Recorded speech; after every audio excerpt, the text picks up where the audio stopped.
नेताजी सुभाष चंद्र बोस की बेटी अनीता बोस, उन्होंने अपने पिता और महात्मा गांधी के संबंधों पर अपने विचार रखे हैं। अनीता ने बुधवार को इंडिया टुडे से बातचीत में कहा कि नेताजी और महात्मा गांधी के बीच एक जटिल रिश्ता था। उनके मुताबिक ऐसा इसलिए था क्योंकि गांधी जी को लगता था वह नेताजी को नियंत्रित नहीं कर पा रहे हैं। बीते हफ्ते एक्ट्रेस कंगना रनौत ने कहा था कि महात्मा गांधी ने सुभाष चंद्र बोस का समर्थन नहीं किया था, वे नेताजी को अंग्रेजों को सौंपने के लिए तैयार थे। इंडिया टुडे ने कंगना के इस बयान को लेकर ही अनीता बोस से बात की। इस बातचीत में जर्मनी में रह रही अनीता ने कहा, मैं ऐसी घटनाओं के बारे में नहीं जानती हूं, अब ये चर्चा करना सही नहीं है। मुझे लगता है कि सभी स्वतंत्रता संग्राम सेनानियों और आजादी के लिए लड़ने वाले लाखों गुमनाम लोगों ने आजादी दिलाने में योगदान दिया था। महात्मा गांधी और मेरे पिता के बीच एक जटिल रिश्ता था। गांधी जी को लगता था कि वे मेरे पिता को कंट्रोल नहीं कर पा रहे।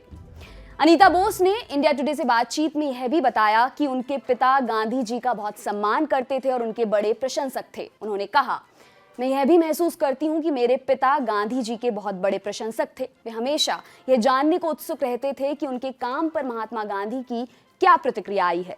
वे जानना चाहते थे कि जर्मनी में दिए उनके भाषणों और उनके आंदोलन को लेकर गांधी जी ने क्या कहा है। इसलिए ये कहना कि दोनों एक दूसरे के दुश्मन थे बिल्कुल एक तरफा विचार है। अनीता बोस ने गांधी जी और नेताजी के संबंधों को लेकर उठ रहे सवालों का जवाब देते हुए यह भी कहा कि इन दोनों नेताओं का मकसद एक था, लेकिन इनके विचार एक जैसे नहीं थे।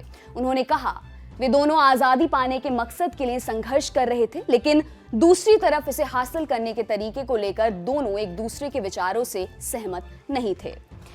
सुभाष चंद्र बोस की बेटी अनीता बोस के अनुसार स्वतंत्रता केवल अहिंसा के चलते ही नहीं मिली है। इसे पाने में नेताजी और गांधी जी दोनों की ही भूमिका महत्वपूर्ण थी और इसे बिल्कुल भी नकारा नहीं जा सकता। उन्होंने कहा, वे दोनों ही महान नायक थे जिन्होंने भारत की स्वतंत्रता के लिए लड़ाई लड़ी। इनमें से कोई एक यह लड़ाई नहीं लड़ सकता था। हालांकि कांग्रेस के कुछ सदस्यों ने लंबे समय तक यह दावा किया कि केवल एक अहिंसक नीति से भारत ने आजादी पाई, लेकिन ऐसा नहीं है।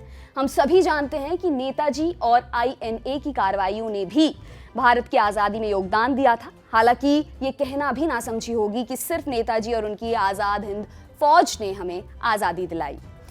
आपके लिए खबर लिखी है हमारे साथी अभय ने। मेरा नाम है दिव्यांशी। देखते रहिए दी लल्लन टॉप। शुक्रिया।